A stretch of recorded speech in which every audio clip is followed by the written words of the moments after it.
There once lived a young man named Aaron, a 25-year-old who carried a storm inside his heart. Every morning, he woke up with the same heavy sigh, dragging himself out of bed as if the world had placed a weight upon his shoulders. He would stand before his small, cracked mirror and stare at his reflection, but what he saw wasn't just a face. He saw frustration. He saw disappointment. And above all, he saw someone who believed life had treated him unfairly. "The world is unfair," he often muttered. "People are selfish. Nothing ever goes my way." This became his daily mantra, a seed planted deep within him. Like any seed, it grew quietly and steadily, shaping the way he viewed everything around him.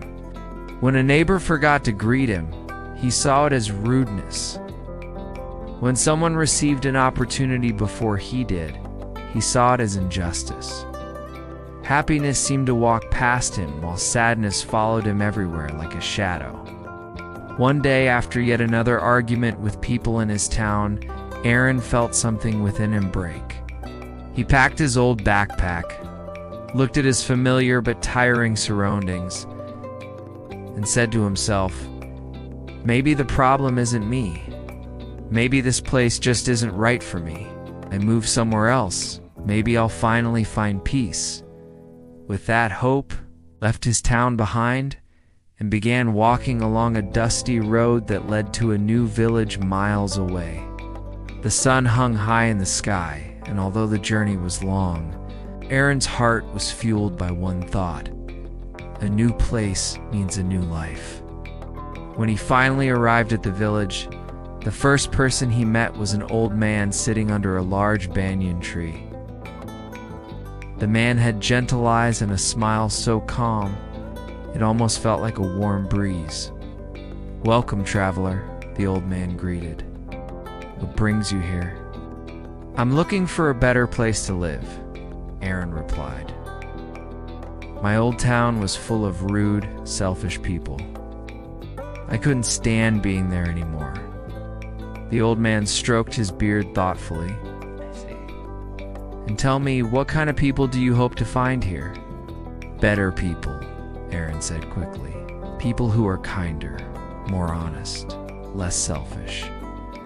The old man nodded slowly, then said the words that puzzled Aaron. "My boy." "I'm afraid you will find the same kind of people here," Aaron frowned. "How do you know? You don't even know where I came from." The old man simply smiled and said, "Because life is like a mirror. It reflects what you show it." Aaron blinked in confusion. The old man's voice was calm, but the meaning made no sense to him. Frustrated, he thanked the man briefly and walked away, thinking, "Just another strange villager with strange ideas." Aaron rented a small house at the edge of the village and began his new life.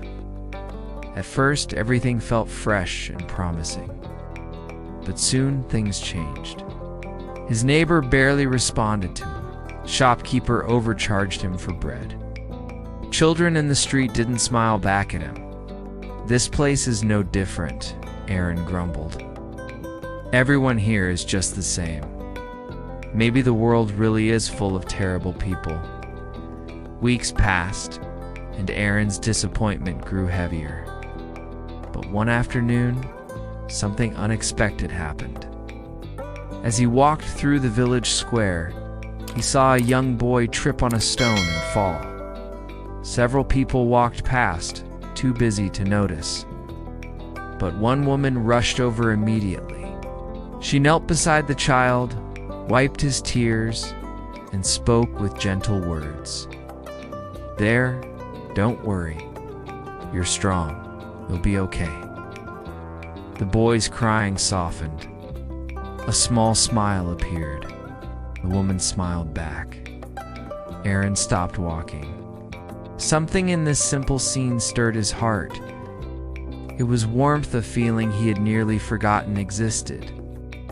That evening, Aaron sat in his room, replaying the moment in his mind. He remembered the old man's words. life is like a mirror. He wondered, what if I am the one reflecting negativity? What if the world is only showing me what I show it?